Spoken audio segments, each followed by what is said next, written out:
Durante transmissão ao vivo pelas redes sociais, em que convidou a população a se manifestar no dia 15 de novembro, o desembargador aposentado Sebastião Coelho explicou que a população precisa cobrar dos senadores que cumpram com seus deveres. O desembargador disse: "Nós vamos incentivar e cobrar o Senado Federal dizendo: Senado Federal, vocês receberam nossos votos. Parem esse império que está governando o Brasil." Sebastião Coelho explicou: "A saída constitucional que nós temos é essa: o Senado cumprir com seu dever." O jurista explicou que as propostas de dar recados, promovendo minúsculos andamentos em PECs, não têm qualquer serventia e disse: "Nós vamos incentivar os senadores a cumprir com seu dever. E o primeiro dever do Senado é fazer com que o senhor Rodrigo Pacheco, presidente do Senado, saia da zona de conforto." Coelho questionou: "Vocês acreditam nessa conversinha de que nós vamos fazer aqui uma PEC?" O desembargador disse: "Eu vou acreditar em Rodrigo Pacheco, senhor senador Rodrigo Pacheco, de Minas Gerais, no dia que o senhor der início ao processo de impeachment de quem de direito." O desembargador prosseguiu: "E quem pode pressionar para isso? Eu, aposentado? Não, o senador que eu elegi. Se eu fosse senador da República, todo discurso que eu iniciasse eu iria dizer: senhor Rodrigo Pacheco, sua posição é inadmissível. O senhor é responsável pelo que está acontecendo no Brasil, pela sua omissão." Sebastião Coelho convidou a população a se manifestar pacificamente nas ruas, pedindo a ação do Senado e a anistia dos perseguidos políticos. Sob a presidência de Rodrigo Pacheco, o Senado sofre uma intensa paralisia. Na legislatura anterior, o próprio plenário se reuniu poucas vezes e as comissões praticamente não funcionaram, impulsionadas pela paralisia da Comissão de Constituição e Justiça, que, sob o comando de Davi Alcolumbre, também mal se reuniu. Por ocasião da eleição da presidência para a nova legislatura, os cidadãos se manifestaram e uma petição contra a recondução de Pacheco teve mais de 500 mil de assinaturas. Sob a condução de Pacheco, não houve qualquer reação contra a invasão das atribuições do Legislativo pelo Supremo Tribunal Federal, que passou a legislar ou suspender leis que tinham sido elaboradas e aprovadas por aquele poder. O presidente da Casa, que é também o presidente do Congresso, não agiu para proteger as prerrogativas dos parlamentares, que vêm sendo violadas em inquéritos secretos conduzidos nas cortes superiores. Pacheco também é alvo de críticas porque o Senado vem se omitindo em cumprir seu papel constitucional de promover o controle dos atos de ministros das cortes superiores. De forma monocrática, o presidente do Senado impede a análise de qualquer pedido de impeachment ou de projetos de lei e PECs que possam vir a limitar os superpoderes autoconcedidos a ministros do Supremo Tribunal Federal e do Tribunal Superior Eleitoral. Sem controle externo, alguns ministros do Supremo agem ao arrepio da Constituição. Em inquéritos secretos, o ministro Alexandre de Moraes, por exemplo, promove uma aberta perseguição a adversários políticos. Em um desses inquéritos, a Folha Política teve sua sede invadida e todos os seus equipamentos apreendidos. O inquérito foi arquivado por falta de indícios de crimes, mas os dados sigilosos foram compartilhados com outros inquéritos abertos de ofício e com a CPI da pandemia, que compartilhava dados sigilosos com a velha imprensa. No chamado Inquérito do Fim do Mundo e nos inquéritos dele decorrentes já houve prisões políticas sem que houvesse sequer indiciamento das pessoas presas, imposição de uso de tornozeleira eletrônica e prisão domiciliar em endereço diferente de onde as pessoas moravam, quebra de sigilo de parlamentares, inclusive de senadores, quebra de sigilos de pessoas e empresas, inclusive de veículos de imprensa, quebra de sigilos do ajudante de ordens do presidente da República, censura de veículos de imprensa, de cidadãos e de parlamentares, bloqueio de redes sociais, de jornalistas, veículos de imprensa, cidadãos e parlamentares, buscas e apreensões em empresas, residências de familiares e gabinetes de parlamentares, proibição de contato entre pessoas que muitas vezes nem se conhecem, proibição a parlamentares de concederem entrevistas e de participarem de eventos públicos, intervenções no comando de partido político, prisões em massa sob alegações descabidas, multas estratosféricas que representam evidente confisco de propriedade, entre outras. Sem justificativa jurídica, o ministro Luiz Felipe Salomão, ex-corregedor do TSE, confiscou toda a renda da Folha Política e de outros sites e canais conservadores para impedir suas atividades. A decisão teve o aplauso e respaldo dos ministros Luiz Roberto Barroso, Alexandre de Moraes e Edson Fachin. Há mais de 28 meses, toda a nossa receita é retida sem justificativa jurídica. Se você apoia o trabalho da Folha Política e pode ajudar a impedir o fechamento do jornal, doe qualquer valor à empresa Raposo Fernandes através do Pix, utilizando o QR Code que está visível na tela ou o código ajude@folhapolitica.org. Caso não utilize Pix, há a opção de transferência bancária para a conta da empresa Raposo Fernandes, disponível na descrição deste vídeo e no comentário fixado no topo. Há mais de 10 anos, a Folha Política vem mostrando os fatos da política brasileira e dando voz a pessoas que o cartel midiático quer calar. Pix ajude@folhapolitica.org. Assista.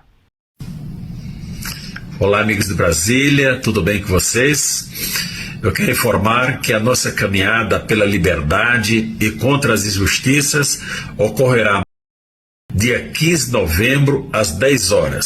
Nós vamos ter uma nova república? Vamos sim. E para ter uma nova república, basta que cada poder cumpra exatamente a missão que lhe está reservada na Constituição. E como nós vamos fazer isso? Eu sou muito prático, gente. Eu não gosto de oba-oba, de ficar falando. Eu estava revendo aqui, parece-me que a última live que eu fiz foi 6 de julho. Depois postei uns videozinhos e tal, porque eu não sou influência de nada. Eu sou influenciado por você e eu te influencio. Nós estamos fazendo uma troca aqui. Vamos para a rua para oba-oba? Não. Nós vamos incentivar e cobrar o Senado Federal, dizendo: Senado Federal, vocês receberam nossos votos, parem esse império que está governando o Brasil. A saída constitucional que nós temos é essa: o Senado cumprir com o seu dever. Cumprir com o seu dever. Agora tem uma proposta aí de rever decisão judicial. Isso é tolice, gente. Eu até vou me aprofundar sobre isso mais à frente. Não tem essa de rever decisão judicial. Isso é um outro capítulo que eu vou tratar mais à frente com vocês, não é? Bom, e para que nós vamos às ruas? Nós vamos incentivar os senadores a cumprir com o dever. E o primeiro dever do Senado é fazer com que o senhor Rodrigo Pacheco, presidente do Senado, saia da zona de conforto. Vocês acreditam que essa conversinha de que nós vamos fazer aqui uma PEC, eu vou acreditar em Rodrigo Pacheco, senhor senador Rodrigo Pacheco de Minas Gerais, no dia que o senhor der início ao processo de impeachment contra quem de direito? O senhor entende o que eu estou falando, senhor Rodrigo Pacheco? E quem pode pressionar para isso? Eu aqui, um aposentado, posso fazer isso? Não. O senador que eu elegi. Senador, se eu fosse senador da República, todo discurso que eu iniciasse, eu ia dizer: senhor Rodrigo Pacheco, a sua posição é inadmissível, o senhor é responsável pelo que está acontecendo no Brasil, pela sua omissão. Entenderam? Então eu vou tratar com vocês mais à frente sobre como nós vamos materializar isso. Mas agora, no dia 15, nós vamos para a rua com uma pauta específica. Dizer: Senado, pare esse império que está governando o Brasil. Nós vamos lutar por anistia. Anistia para essas pessoas violentadas do 8 de janeiro. Evidente que aqueles que fizeram baderna, que quebraram, tem que ser responsabilizado.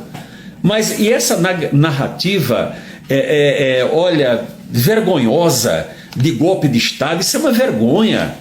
Então veja, nós temos um projeto lá no Senado, do senador Hamilton Mourão, senador Hamilton Mourão, o senhor tem que fazer esse projeto andar. Quando o Congresso quer fazer a reforma tributária, não foi aprovada a semana passada lá no Congresso, no mesmo dia, por que não esse processo? Não é? Eu digo para você, olha, as pessoas, o ir à rua no dia 15 não quer dizer fazer bagunça. Por exemplo, nós vamos estabelecer um local aqui em Brasília que não vai ser perto de prédio público. Até porque o nosso povo não faz baderna. O povo que veste verde e amarelo, o povo patriota, o povo que acredita em Deus, pátria, família e liberdade não faz bagunça. Não é? Isso está claro já. Quem é que faz bagunça nesse país? Quem vai a Copacabana fazer a manifestação, está ali a praia, pode ser até que dê um mergulho lá na praia, não é? Então, nós temos que lutar, essa é a pauta número 1. Gente, nós não podemos chegar no Natal e ficar mandando mensagenzinha de Feliz Natal. Como que eu posso mandar mensagenzinha de Feliz Natal se tem 1.500 pessoas processadas indevidamente? E outras virão ainda. Toda hora sai um mandadozinho de prisão, de busca e apreensão. Ainda falta aqueles núcleos outros que... Tal. E essas pessoas que estão humilhadas, usando tornozeleira eletrônica, donas de casa, taxistas, empresários, usando tornozeleira. É humilhação. Ah, mas estão soltos. Mas, meu amigo, você está solto, mas você está solto fisicamente. Você não está dentro de uma grade, mas você está preso tecnicamente. Por quê? Porque você não pode sair determinado raio de tantos metros, não pode, sábado e domingo tem que ficar em casa, não pode ir no culto, não pode ir na missa. Não é verdade? Então quem está com tornozeleira está preso. Não vamos vir com sofismas aqui, não é? Vamos anistiar sim. Vamos anistiar Bolsonaro. Como é que Bolsonaro perde os direitos políticos? Nós, povo brasileiro, vamos exigir reciprocidade. O Império não restituiu alguém que estava condenado em 3 instâncias para concorrer? Então vamos dar os direitos políticos para Bolsonaro para ele concorrer novamente e o povo dizer. Não é isso? Nós vamos conceder anistia e tudo isso é através do Congresso Nacional. Daniel Silveira... Tem caso mais vergonhoso do que o do ex-deputado Daniel Silveira, preso por opinião, por proferir palavras com as quais eu não concordo absolutamente, mas com a sua imunidade material do artigo 53 da Constituição. Brasileiros exilados. Quantos jornalistas, influencers exilados não podem retornar ao seu país porque pode ser preso? Quantos? Posso citar 3, Alan dos Santos, Paulo Figueiredo, Rodrigo Constantino e tantos outros. Influenciadores com aqueles inquéritos ilegais que nós sabemos, com aquela espada, olha, se fizer qualquer coisa, teu pescoço vai cortar. Brasileiros, até quando nós vamos aceitar isso pacificamente?